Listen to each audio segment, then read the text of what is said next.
ញាតគ្រប់ជំរាបសួរពុកម៉ែបងប្អូនឆានតែកានេះខ្ញុំតាមដានទស្សនាផេកខាខលីង168យើងខ្ញុំចាថ្ងៃនេះធ្វើការបង្ហាញជាមួយប្រភេទឡានសាំយ៉ុងចាសលេតមួយគ្រឿងទៅដែរពុកម៉ែបងប្អូនណាចាជាមួយនឹងស្លាកលេខភ្នំពេញចាពីអាដប់ចាលេងជាមួយនឹងកាងអុយរួចចាប់ជាមួយនឹងជាគៀងពុជហើយចាតុបតែងងាយអាយក្នុងក្រៅអីមកស្អាតចាមកភ្លឹងមើលតែអែមពុកម៉ែបងប្អូនចា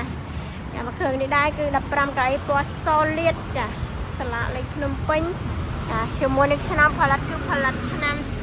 01ចាឈៀកពុនផ្លូវអីគឺរួចរាល់អស់ហើយចាយកទៅគឺដឹងតែប្រើយកទៅគឺដឹងតែប្រកបអាជីវកម្ម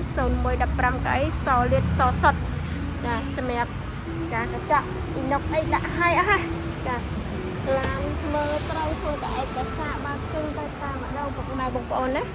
ចាតើតើជាមួយនឹងប្រអប់លេខស្អាតចាអត់មានបញ្ហារោគស្រាលចាសំខាន់ម៉ាស៊ីននៃឡានចាម៉ាស៊ីន smooth ចាស្ងាត់រត់ស្រួលចាភួងនេះក៏ដូចជាកម្រាស់តាប់ឡូសំដៃចកូតអីមកស្អាតពុកម៉ែបងប្អូនណា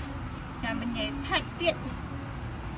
តែតឹងជាមួយនឹងវាំងណនចាចាប់រួចចាដំបូលជាប្រភេទដំបូល original តែម្ដងចាម៉ាស៊ីនត្រជាក់អែមម៉ាស៊ីនត្រជាក់រងាចាពុកពណ៌ប្រផេះលាយទឹកដោះគោស្អាតពុកម៉ែបងប្អូនណា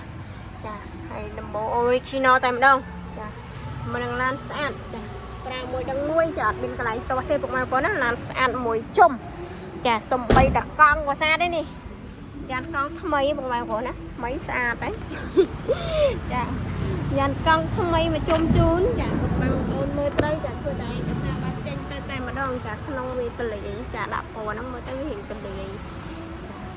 ស្អាត01ចាតម្លៃនៅក្រោមវីដេអូនេះស្រាប់តម្លៃនេះដែរយើងអាចទៅចរចាមើលឡានចាក់ស្ដែងទៅចែកតម្លៃបន្ថែមបានអត់ជាបញ្ហាទេណាតែតម្លៃនៅក្រោមហ្នឹងចាព័ត៌មានលម្អិតអាចតាក់ទងតាមរយៈលេខទូរស័ព្ទពីខ្សែខាងក្រោមវីដេអូហ្នឹងបានចាឡានអែមខ្លាំងចាកាមេរ៉ាក្រោយ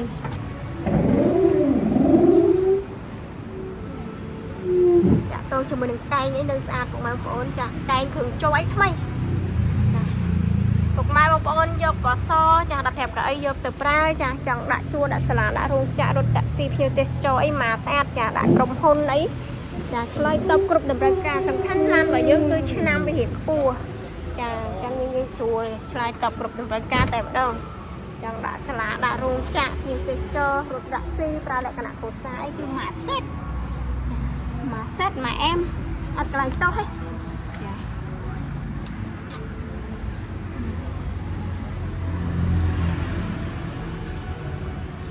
បាត់មេស្ងួត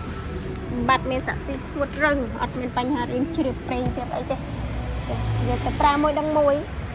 ចាឡានប្រើស្រួលចាជាពិសេសឡាននៅខ្លះក៏វាមានច្រើនគ្រឿងងាយស្រួលក្នុងការមើលងាយស្រួលក្នុងការជ្រើសដែរពុកម៉ែបងប្អូនចាប់អារម្មណ៍អាចចេញមកមើលតបតចាស្រឡាញ់ពេញចិត្តគ្រឿងណាយើងធ្វើឯកសារគ្រឿងនឹងបែបហ្នឹងទៅវាងាយស្រួលណាចាព្រោះមើលក្នុងវីដេអូក៏វាមិនច្បាស់ 100% ដូចយើងមកមើលផ្ទាល់ដែរចាមកមើលផ្ទាល់ស្រួលមើលស្រួលជ្រើសចាអរគុណច្រើនសម្រាប់ការតាមដានទស្សនាវីដេអូតាំងពីដើមរហូតដល់ចប់កុំភ្លេចជួយ like ជួយ share ចាជួយ subscribe page channel ម្នាក់មួយផងអរគុណច្រើនជម្រាបលាបាយបាយ